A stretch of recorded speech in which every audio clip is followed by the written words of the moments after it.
À la une ce soir, Saint-Martin tremble à nouveau. L'ouragan José passe ce soir à proximité de l'île. Les habitants sont confinés. L'alerte violette de Météo France est toujours en cours. Vous entendrez le témoignage de malades transférés à l'hôpital de Pointe-à-Pitre. Ce soir, les rapatriements sanitaires ont été suspendus en raison du passage de l'ouragan José sur l'île du Nord. Un grand porteur de l'armée pourrait venir en aide aux sinistrés. Un Airbus A400M arrivé cet après-midi à Fort-de-France. Il repartira demain et servira pour transporter des hommes et des vivres. Et puis Irma, rétrogradé en catégorie 3. L'ouragan a touché Cuba hier et aujourd'hui. Demain, il abordera les côtes américaines où il devrait s'éteindre d'ici la fin de la semaine prochaine. Voilà pour les titres. Bonsoir à tous. L'ouragan José frappe en ce moment même les îles du Nord. Le cœur du phénomène est situé à 100 km des côtes. Alors même que les habitants se remettent à peine du passage de l'ouragan Irma, ils doivent également faire face aux scènes de pillage. Certains tentent également de quitter l'île. Le reportage de nos confrères de TF1 avec Henri Dreyfus. Jusqu'à la dernière minute, c'était pour eux la seule porte de sortie possible. L'aéroport de Saint-Martin. Des familles se sont séparées car seules les femmes et les jeunes enfants ont pu quitter l'île avant l'arrivée du nouvel ouragan. Le prochain qui arrive aussi, ça va peut-être être un peu difficile. Mais après, ça va mettre quand même plusieurs semaines, voire mois. Je préfère qu'il soit loin. Moi, je peux gérer. S'il y a de la place ensuite, donc du coup au niveau de la Ces dernières heures, s'est engagée une course contre la montre. Depuis hier, les autorités ont tenté de préparer les habitants à cette nouvelle épreuve. Donc nous, ce qu'on va vous demander, c'est de renforcer le peu qui vous reste au-dessus de votre tête, d'accord, avec ce que vous pouvez trouver, des planches, des tôles, etc., pour être en mesure de tenir. Et pour tenir, tout semble désormais permis. Ici, 3 familles réfugiées sous un même toit. Et pour elles, le système D s'entend au sens large. Vous savez très bien comment ça se passe ici. Maintenant, c'est open bar, c'est-à-dire que tous les logements vides où il n'y a personne dedans, eh ben, on prend ce qu'il y a pour renforcer nos maisons, s'équiper et autres, et pour manger. Voilà. Tous les principes qu'on nous a inculqués, les vols et autres, c'est plus ça, c'est de la survie. C'est de la survie, voilà. On fait de la survie. Mais sur l'île, l'information peine à circuler. À l'heure où le confinement est censé être en place, nous appelons une habitante en pleine confusion. C'est très difficile pour qu'on puisse savoir qu'est-ce qu'il faut faire, qu'est-ce qu'il ne faut pas faire. Et il y a tout le monde dans les rues là. On ne sait pas quand est-ce que c'est l'heure de confinement, donc moi je suis complètement perdue. Des craintes et un sentiment d'insécurité. Car ces derniers jours, les habitants ont assisté à des scènes de pillage, certains se servant directement dans les boutiques éventrées, comme ce magasin d'électroménager. Ce témoignage maintenant d'une habitante de Saint-Martin. Alors que beaucoup souhaitent partir, elle ne souhaite pas quitter son île malgré des conditions de vie difficiles. Nous avons pu la joindre cet après-midi, juste avant le passage de l'ouragan José. Écoutez. Oui, effectivement, il y a des gens qui pillent. Je pense que l'être humain, dès qu'il se retrouve dans une situation où il ne peut pas subvenir à ses besoins, l'instinct animal prend le dessus. Par contre, là où moi je vis à Saint-Martin, je n'ai vu personne passer en 4x4 avec des coutelas. On nous dit que tous les prisonniers sont évadés de la prison du côté hollandais. On n'entend pas ces choses-là. Je ne passe pas par-dessus des cadavres dans la rue. On se prépare pour José. Les gens sont calfeutrés chez eux. Nous sommes là, on attend. Il a plu un petit peu ce matin. Personnellement, moi, je refuse de quitter mon île. Je resterai ici, je reconstruirai Saint-Martin avec les gens qui veulent rester. Je comprends les personnes qui veulent partir, qui sont choquées, qui ont peur. Mais ça fait partie de notre réalité aux Antilles. Il fait beau, il y a la plage, il y a le soleil, mais il y a aussi des ouragans. Nous n'avons jamais vu une tempête de cette ampleur, c'est vrai. Mais il faut des gens solides et prêts à travailler pour reconstruire cette île. Par contre, nous sommes Français. Et nous nous sentons délaissés, complètement délaissés. Les militaires, on ne les voit pas. On ne les voit pas. On entend parler d'évacuation, de rapatriement. On voit les vidéos de gens qui débarquent sur la Guadeloupe. On voit, on prend note, on constate. Mais nous sommes Français. Dans tous les cas, frères et sœurs de la Caraïbe, nous apprécions vraiment tous les messages que vous nous envoyez de soutien. On sait que vous êtes là avec nous. On attend José de pied ferme et après, quand son passage, on fera ce qu'il y aura à faire. On nettoiera devant chez nous. on ramassera la tôle, on mettra la poubelle de côté et on va s'entraider en tant que Saint-Martinois. Donc voilà. Voilà pour ce témoignage. Et le pont aérien entre Saint-Martin et la Guadeloupe est interrompu ce soir en raison du passage de l'ouragan José. Hier encore, des malades étaient transportés pour y être soignés, notamment au CHU de Pointe-à-Pitre. Regardez ces témoignages recueillis par Marie Tricot et Michel François. Et vous avez vu l'eau qui rentrait? Oui, beaucoup de l'eau. Qui rentrait dans l'hôpital? Oui. Anna Maria vient d'arriver de Saint-Martin. Elle était hospitalisée là-bas, mais après le passage de l'ouragan, son transfert en Guadeloupe a été décidé. Beaucoup d'eau était rentrée. Alors je me suis mise à courir. Et je suis tombée. Je suis tombée là. Tu vois, là. La Saint-Martinoise a tout perdu. Elle a franchi les portes de l'hôpital dans un état de grande faiblesse. Les premiers soins, c'est déjà regarder le dossier médical, regarder les traitements qui sont en cours. Et là, nous avons continué la réhydratation, d'autant plus qu'elle est plus ou moins algique. Donc nous avons mis également des antidouleurs dans les perfusions que vous voyez.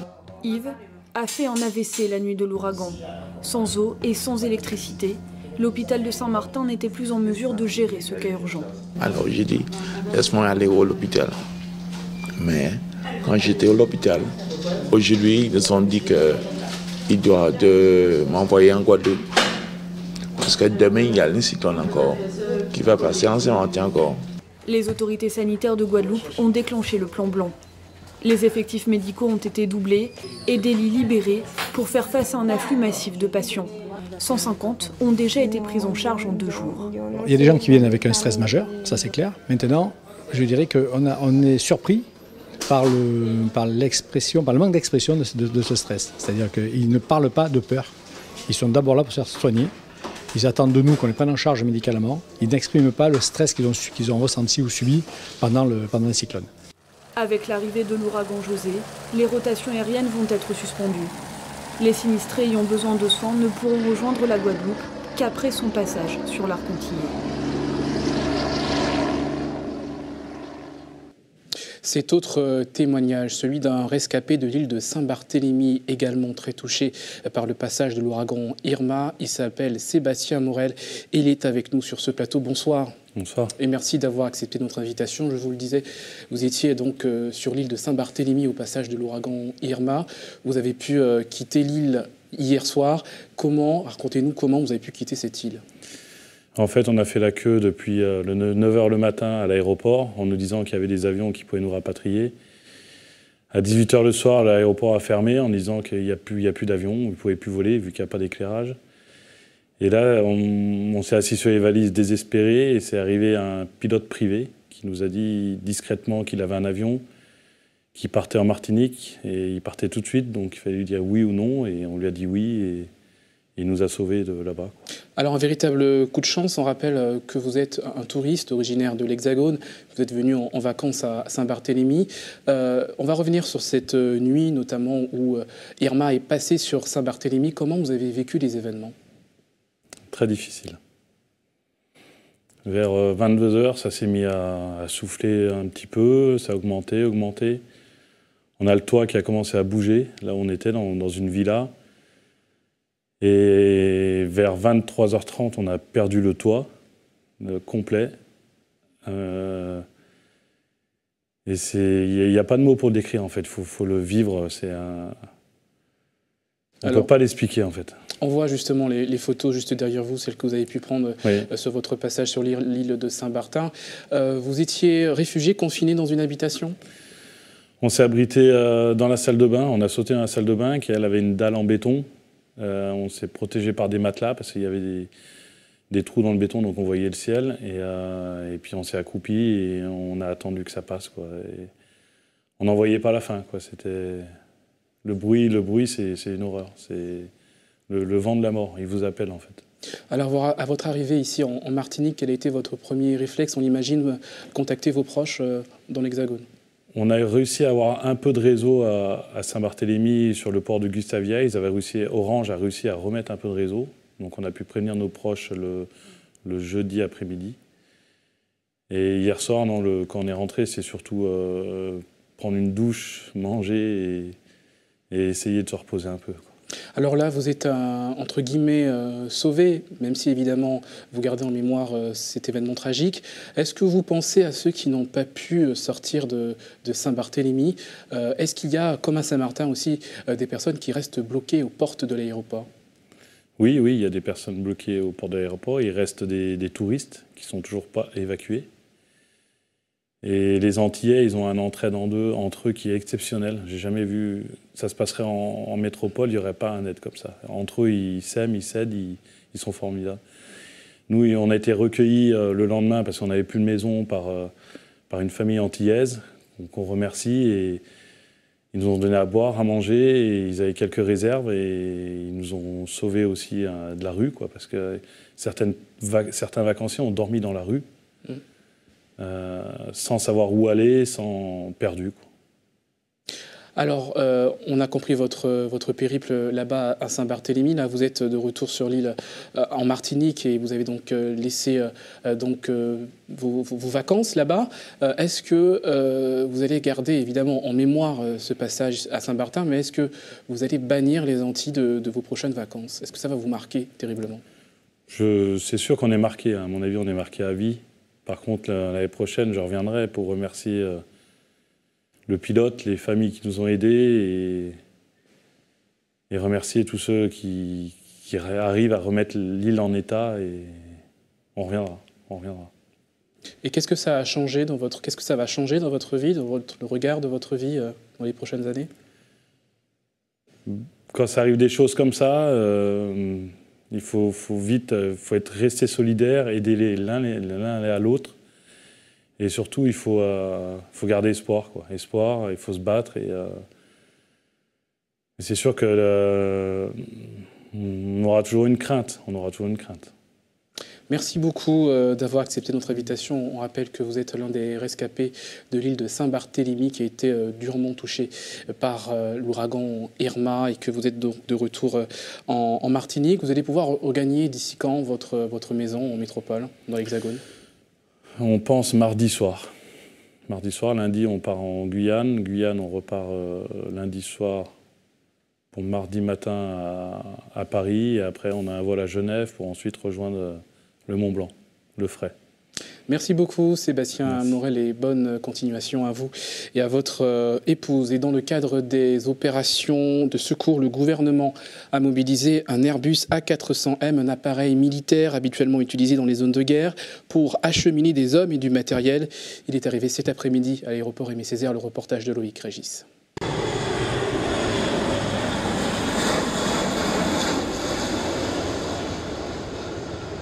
L'A400M atterrit en Martinique, l'un des plus gros porteurs militaires de France.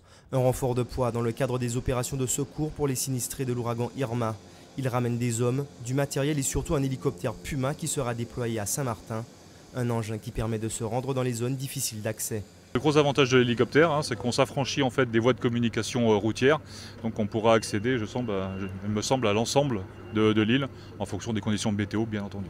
On peut emmener n'importe quel type de matériel en fonction du poids, bien entendu, et du personnel. Ça peut être des sapeurs-pompiers, ça peut être des autorités civiles et militaires, pour apporter un concours, ou de l'évacuation. On a une capacité de treuil, donc on va pouvoir treuiller des personnes éventuellement en détresse, ou élitrelier des secours au sol pour porter secours au sol.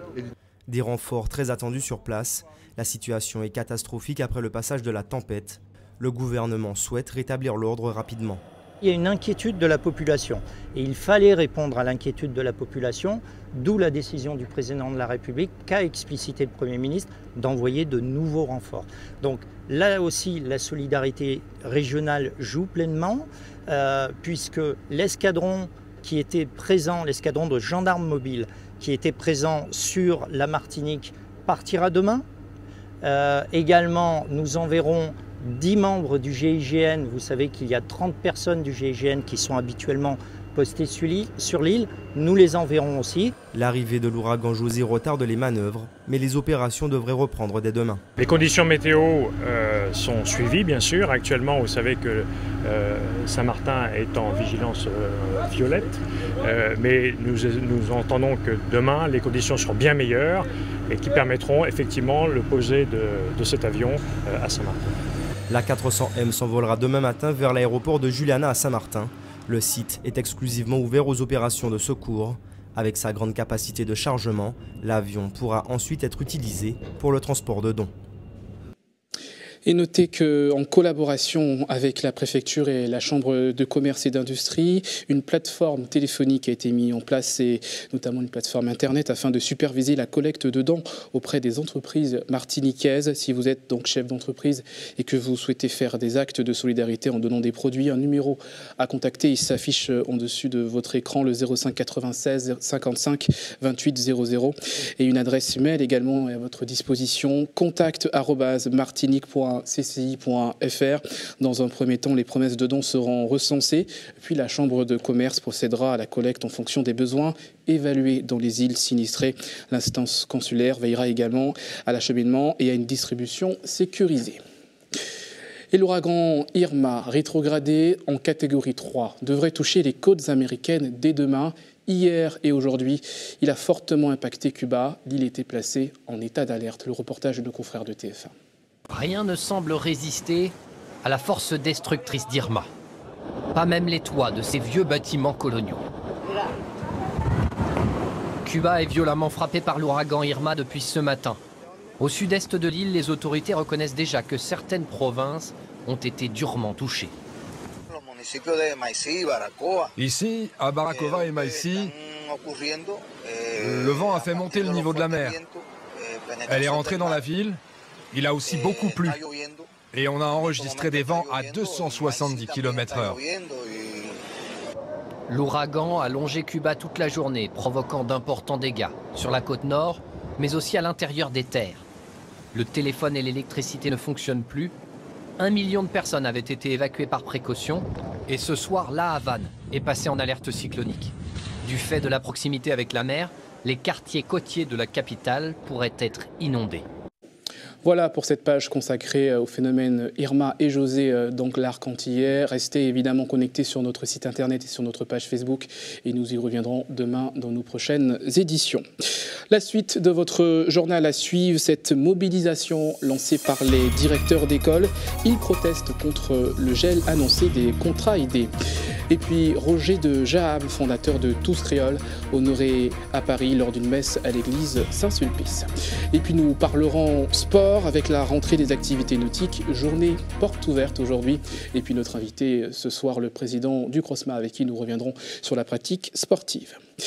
Le monde de l'éducation, toujours en ébullition après l'annonce du gel des contrats aidés. Un appel à la grève, vous le savez, a été lancé lundi prochain par le syndicat SE-UNSA. Ce matin, des directeurs d'école ont également annoncé le début d'une grève de l'administration. Écoutez ces explications recueillies par Loïc Régis.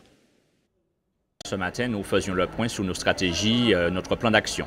Et déjà là, nous invitons les collègues directeurs d'école à être présents mercredi au rectorat à 9h pour réclamer leur aide administrative. Nous avons découvert finalement à la rentrée que les aides administratives ne seraient pas reconduites.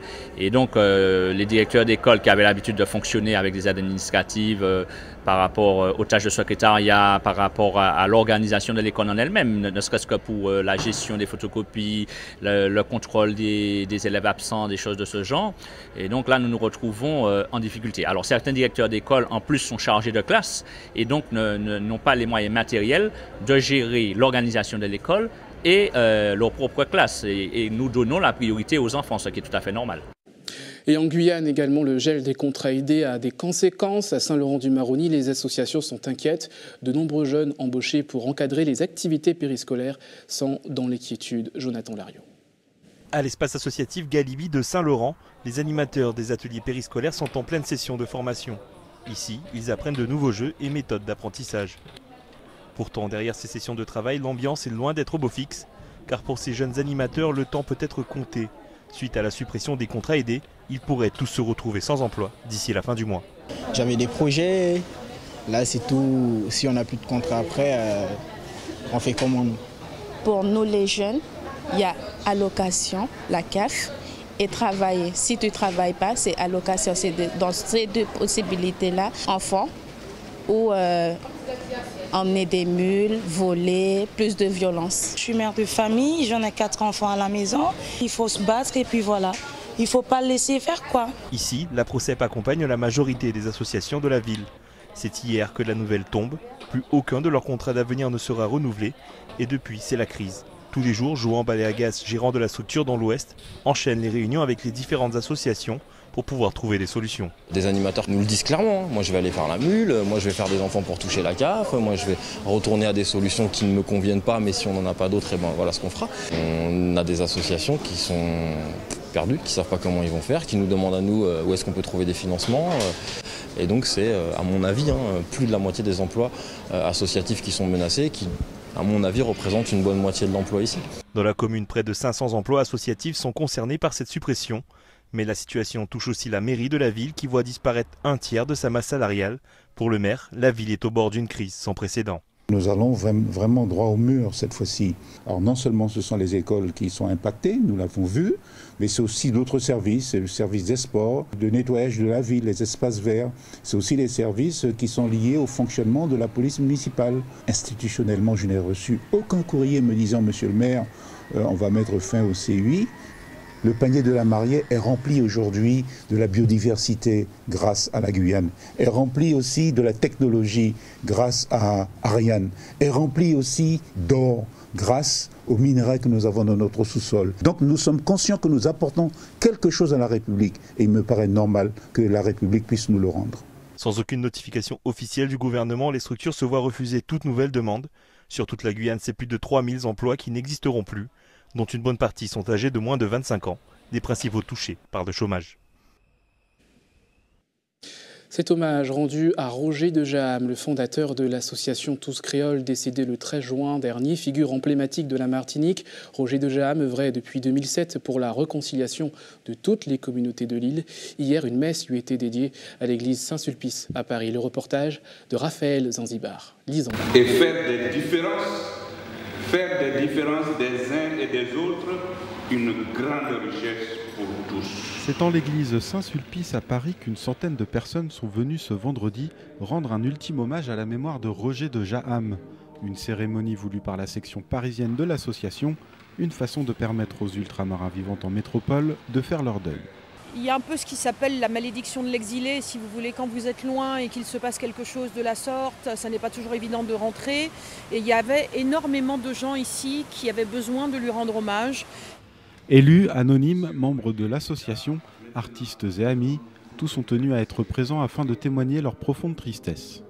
Je suis là parce que bon copain, un mec fort, costaud, altruiste, très généreux. Roger de Jaham laisse derrière lui l'image d'un homme passionné, ouvert, généreux, rassemblant bien au-delà des différences. C'était quelqu'un déjà d'ouvert, qui était ouvert à tout type de projet, quelqu'un qui était pour la réconciliation de tous. Il disait tout le temps, et ça je le garderai toute ma vie ce slogan, il avait un petit rétroviseur et un grand pare-brise. Un petit rétroviseur pour regarder le passé et un grand pare-brise pour voir l'avenir. Et ça, je crois que c'est quelque chose de fondamental et que je garderai. On est formidablement enrichi par les autres, quoi. Donc voilà, Roger avait compris ça, évidemment, mais on est d'autres aussi à avoir compris. La différence entre lui et moi, par exemple, c'est que lui, il s'y est mis, et moi, j'ai attendu qu'il s'y mette. L'association qui fête ses 10 ans cette année est désormais présidée par Éric Dédé en Martinique et Marilyn Mormin à Paris. Ouvrons une page sport dans ce journal avec d'abord des activités nautiques au centre Morne-Cabri. Journée portes ouvertes ce matin avec la découverte de la voile, de la yole ou du kayak pour les non-initiés. Le reportage de José Le Chertier. Tenir en équilibre sur le bois dressé, savoir lire le plan d'eau, avoir la bonne cadence avec la pagaie, savoir monter sur une planche. Au centre nautique de Morne-Cabri, le jeune public a pu s'adonner aux différentes disciplines. Certains ont fait leur choix. J'ai bien aimé le laser parce que je trouve que c'est un sport qui est super extraordinaire, et En plus, il est accessible à presque tout le monde. Le laser parce que c'est bien. J'aime les sports nautiques, surtout ceux qui ont des voiles. Une autre activité qui a fait des adeptes, la yole. C'est bien parce qu'il faut être actif, ça donne de la vivacité. Et puis voilà, c'est une bonne station à découvrir. L'objectif, c'est de les faire découvrir la discipline. Donc on les fait essayer les différents postes qu'il y a sous le bateau. Et le bateau est là, mais on se charge de laisser dur. C'est pas, nous, on n'a pas de technique spéciale. La preuve, au bout de deux essais, il a adhéré. Donc voilà, on va dire que ça passe ou ça casse, c'est comme ça. Au niveau de l'école de voile, la rentrée se fait en toute décontraction à travers l'initiation. Une journée qui a drainé un peu plus d'une centaine de jeunes, malgré une météo capricieuse. L'objectif de cette porte ouverte est aussi de faire découvrir un plan d'eau méconnu des Lamantinois. On n'a pas beaucoup de gens de Martinique qui sont portés sur la mer. Surtout le Lamantinois, ce qui est un peu dommage, puisqu'on a un beau site pour l'initiation au niveau de la voile. Donc voilà, mais c'est vrai que ça porte un petit peu. C'est pas énorme, donc c'est des journées qu'il faut reproduire un petit peu plus régulièrement, de façon à sensibiliser les gens à la voile et à la mer, bien sûr. Vous venez vous inscrire pour une saison chez nous, bien pour une session de 10 séances. Vous avez un cours de 2 heures avec un moniteur diplômé d'État qui vous prend en charge soit le samedi matin, ou le mercredi après-midi. Si vous êtes débutant, ce sera le samedi matin, le samedi après-midi à 15h. Si vous en avez déjà fait, ce sera sur un cours de perfectionnement le samedi après-midi à 13h. La première édition des portes ouvertes du centre nautique de Morne-Cabri n'a pas connu le succès escompté dû certainement à la météo. Cette inscription sur la matinée, maintenant, place à l'ouverture de la saison. Voilà donc, et on va continuer de parler sport avec le président du comité régional olympique de Martinique, monsieur Germain Soumbo, pardonnez-moi, Germain Soumbo, donc président du CROSMA Martinique. Bonsoir. Bonsoir Jean-Marc, bonsoir à tous. Et merci d'avoir accepté notre invitation. Alors, on va aborder d'abord en quelques mots, le monde du sport évidemment est très touché par ce qui se passe à Saint-Martin, à Saint-Barthélemy et notamment sur toutes ces îles qui sont touchées par les ouragans. Quel est votre message ce soir? Alors, permettez-moi simplement, au nom du mouvement sportif, de nous associer d'exprimer toute notre compassion par rapport à la détresse humaine auquel nous assistons. Et nous ne sommes pas restés les bras croisés, puisque beaucoup d'initiatives sont déjà prises par les ligues et les clubs pour acheminer des denrées par les réseaux de solidarité. Et le mouvement sportif est mobilisé aussi à porter sa pierre à cette aide générale nécessaire et très urgente. Alors on va parler sport, précisément de ces journées découvertes qui sont organisées dans plusieurs communes de Martinique. Expliquez-nous quel est le programme de ces journées. Alors le programme est très simple. La majorité des communes de l'île organisent des journées portes ouvertes permettant à leurs associations sportives majoritairement, mais aussi culturelles et d'insertion, de présenter leurs associations et leurs programmes. Donc nous promotionnons évidemment avec les communes, la moitié d'entre elles d'ailleurs. Nous souhaitons augmenter ou obtenir l'ensemble des communes. Nous promotionnons ces journées pour permettre aux parents de découvrir toutes les activités sportives et autres qui existent dans la commune et qui sont forcément très dynamiques et très formatrices pour leurs enfants. Parce qu'on connaît l'impact du sport sur l'éducation populaire et l'éducation en général. Et surtout aussi pour les adultes, pour le bien-être. Évidemment, ceux qui sont compétiteurs, ils trouvent leur compte, mais essentiellement aussi pour le bien-être et la santé publique. Aujourd'hui, vous savez que l'activité physique est quasiment prescrite par les médecins. Et donc le message est simple, Maman est là, allez vers les associations. Vous avez beaucoup d'offres diversifiées et très originales. Allez, rendez-vous vers vos associations, bougez, manger. Et justement, le CROSMA donne ce message. Mettez-vous en activité. L'activité sportive est nécessaire à la santé. C'est ça le message principal. Alors, le mois de septembre, évidemment, est propice à la reprise d'activité cette année. Est-ce qu'il y a des sports qui ont la côte? On vient de le voir, le sport nautique, évidemment, ici en Martinique, avec donc la mer que l'on a, c'est évidemment très, très agréable. Mais est-ce qu'il y a d'autres sports, notamment grâce à des performances? On parle du football, du judo. Est-ce qu'il y a des sports qui ont la côte? Évidemment, il y a des sports qui sont plus en vue, ça dépend de leurs champions. Je pense au judo avec Dédi Riner récemment qui a encore brillé. Je pense à certaines activités qui sont plus en vue que le football qui est un petit peu le sport roi. C'est vrai il y a des activités qui plaisent plus que d'autres, mais nous, au CROSMA, nous promotionnons l'ensemble des activités. Nous donnons autant d'importance aux activités qui ont moins de licenciés et qui apportent aussi leur pierre et leur identité, on va dire. Il y a des activités tout à fait originales. Vous savez que ça va du football très connu au sport collectif qu'on connaît, mais ça passe aussi par le modélisme qu'on ignore, les échecs, et j'en passe. Donc il y a énormément, nous sommes 60 ligues et comités proposant donc des activités très diversifiées, très riches. Donc l'offre est vraiment variée et tout le monde peut y trouver son compte. L'essentiel, c'est de venir, en venant dynamiser ces associations. Il y a deux bienfaits. Un bienfait pour la santé, l'éducation des jeunes, la santé de notre population, et puis aussi dynamiser le mouvement sportif et les associations qui ont bien besoin. Je tendais tout à l'heure que je m'associe au manque de l'arrêt du programme des contrats d'avenir et qui est vraiment, à mon avis, un coup dur pour le monde sportif parce que nous sommes un monde non marchand qui portons quand même 15% des emplois. Nous comptons quand même dans l'économie sociale et solidaire. Et ces emplois aidés nous permettaient de tenir un peu, je dirais, économiquement. Et aujourd'hui, ce sera un gros coup dur pour nous aussi, le mouvement sportif et les associations en général, que la suppression de ces contrats aidés, je profite pour le dire.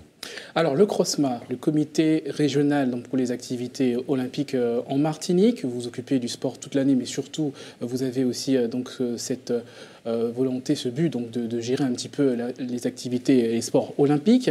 Et vous avez des annonces à nous faire ce soir concernant les Jeux olympiques 2022. Donc justement, une date très importante et historique, bon, c'est pas officiel, mais je pense que c'est plus un secret de polichinelle. Les accords de Lausanne, les transactions auxquelles on a assisté, les contacts que j'ai eus avec le président du CNOSF, donc du Comité olympique français et ses collègues, nous laissent penser que Paris sera désigné à Lima. Ça se passera le mercredi 13 septembre prochain, aux alentours de 13h. Donc ce sera avec un décalage horaire de 14h. Paris sera désigné comme ville désignée pour organiser les JO de 2024. Paris a créé les Jeux modernes en 1924. Donc ce sera donc un centenaire. Et ça fera 100 ans que Paris n'aura pas eu les Jeux. Donc ce sera vraiment un moment historique. La Martinique sera vraiment partie prenante. Vous avez déjà eu des contacts avec, au niveau du comité olympique national. Comment la Martinique va participer à cette fête du sport? Alors, évidemment, la nouvelle n'est pas officielle, mais on laisse supposer que. Donc nous avons anticipé, nous avons rassemblé tout le monde sportif, nos partenaires institutionnels, nos partenaires privés, pour célébrer ce moment, donc à la Maison du Sport, mercredi à 18h30.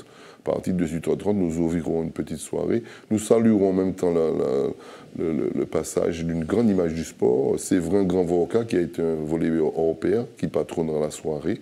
Et nous saluerons en même temps cette célébration, parce que vous pensez bien que Paris, désigné pour les Jeux 2024 7 ans avant, ça donnera lieu à des plans je dirais, autant pour la préparation des Jeux qui sont d'ordre managérial, mais autant au niveau des installations et des programmes de préparation. Il y aura, j'ai coutume de dire que l'Outre-mer compte bien 25% des médailles françaises, donc l'Outre-mer sera fortement impacté par des projets. Et c'est une nouvelle importante qui enclenchera une certaine dynamique dans le sport martiniquais, je l'espère. Germain Soumbo, président du comité régional olympique de la Martinique, merci d'avoir accepté notre invitation ce soir. Et donc nous allons parler avec vous de l'actualité du monde du sport en Martinique et de ces journées. Allez-y. C'est moi qui vous remercie. Juste une dernière nouvelle un peu chauvine. Le tennis, dont je suis président aussi de la Ligue, organise une journée porte ouverte générale pour permettre à tout le monde de découvrir la pratique du tennis. Le 30 septembre, tous les clubs de tennis seront ouverts à toute la population. Donc préparez-vous à vos raquettes. Ce sera entre 15h et 20h pour découvrir la pratique du tennis, entre autres comme activité sportive. Voilà donc pour toutes ces informations sportives. Merci encore. Et avant de refermer ce journal, quelques informations pratiques et notamment votre planning pour le don du sang. Demain, vous avez rendez-vous aux Anses d'Arlay entre 8h et 13h. Donc avec toute l'équipe de l'EFS, une collecte exceptionnelle donc demain dimanche. Voilà, restez avec nous à suivre l'information nationale et internationale avec nos confrères de BFM TV. On se retrouve juste après pour le rappel des titres. À tout à l'heure.